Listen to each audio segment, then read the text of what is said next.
Gloire à Dieu, j'en profite pour vous lire quelques mots sur le jeûne et prière pendant que nous sommes dans cette journée de jeûne. Pendant que tous les messages sont sur le téléphone, je me suis dit je vais prendre ma Bible pendant une dizaine de minutes et je pense que je peux vous apporter un petit encouragement parce qu'on en a tous besoin. Vraiment, le jeûne et prière, c'est ce qu'il y a de plus important et on le sait. Et plus que jamais, on va le mettre en pratique. Et j'ai regardé dans la Bible que Moïse, il a jeûné 40 jours. On n'arrivera peut-être pas à jeûner 40 jours, mais Dieu nous demande de passer un temps avec lui. Mais pendant ces 40 jours, c'est là qu'il a reçu les 10 commandements. Dieu ne les a pas donnés avant, les 10 commandements, mais il semblerait qu'il a passé ce temps-là et Dieu lui a donné. J'ai pensé à Pierre qui était en train de jeûner. Il était là dans sa maison en train de jeûner, et puis il y a quelqu'un qui a frappé à la porte, et puis il y avait un homme qui avait besoin. C'était pendant le temps de jeûne que la porte a été ouverte pour que les païens puissent entrer dans la grâce. C'était une chose terrible qui s'est passée à cette époque-là. Il y a eu aussi Esther qui a jeûné 3 jours avec le peuple. Et Esther devait mourir, son peuple devait mourir. Et la Bible dit que pendant les 3 jours que Esther a jeûné avec son peuple, le peuple a été épargné. Et Dieu demande à chacun. Il est dit dans Joël 2, chapitre 15, Dieu demande à Joël de publier un jeûne. Et j'aimerais vous lire le verset, Joël 2, au chapitre 12.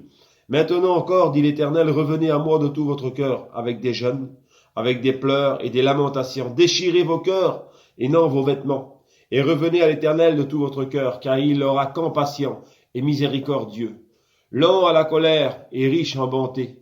Il se repent des maux qu'il envoie. Qui sait s'il ne reviendra pas et ne se repentira pas, et s'il ne laissera pas après lui la bénédiction. Combien qu'on a besoin de la bénédiction? Des offrandes et des libations pour l'Éternel notre Dieu. Sonnez de la trompette en Sion et publiez un jeûne, une convocation solennelle. Assemblez le peuple.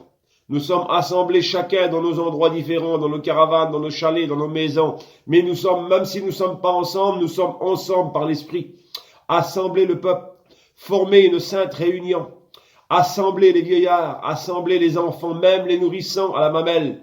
Que l'époux sorte de sa chambre et l'épouse de sa demeure. Qu'entre le portique de l'autel pleurent les sacrificateurs, serviteurs de l'Éternel, et qu'ils disent, Éternel, épargne ton peuple. À combien que on a besoin de demander à Dieu qu'il puisse épargner, qu'il puisse garder ses enfants, qu'il puisse bénir son peuple. Et nous le savons, même s'il y en a qui sont touchés autour de nous.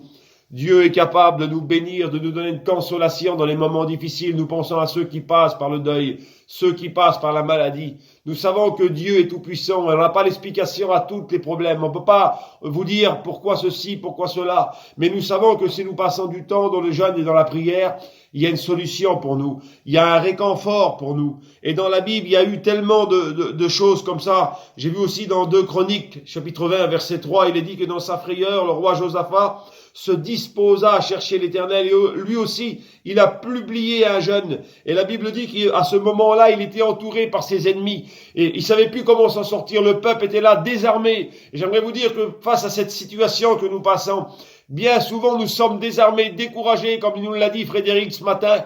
Mais cet homme a publié un jeûne d'humiliation devant Dieu. Et Dieu est venu combattre pour eux. J'aimerais vous dire, mes frères et sœurs, que Dieu va combattre pour nous. Que Dieu est avec nous. Dieu a une solution, il va nous en sortir de ces problèmes. Et Dieu a une solution. À la fin de tout ça, il y aura des grandes bénédictions. Il y aura des victoires, même s'il y en a qui ont été touchés. Il y aura des bénédictions. Il y a de familles qui vont s'approcher de Dieu, je le crois, de tout notre cœur. Il est dit aussi que pendant le temps de problèmes, que Daniel a eu la pensée d'engager ses frères. Et nous voudrions, nous, les pasteurs, vous engager. Il y a eu plein de messages qui a été dit pendant ces jours. Tous les pasteurs, le conseil de direction nous a envoyé aussi des messages d'encouragement pour jeûner, pour passer du temps dans la prière.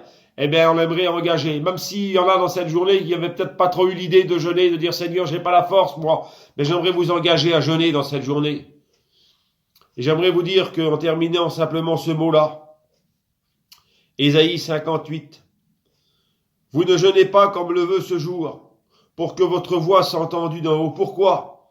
Parce qu'il est dit que pendant le temps de jeûne, il y avait des querelles, il y avait qui avaient des gestes menaçants, il y en avait qui avaient des caractères encore difficiles.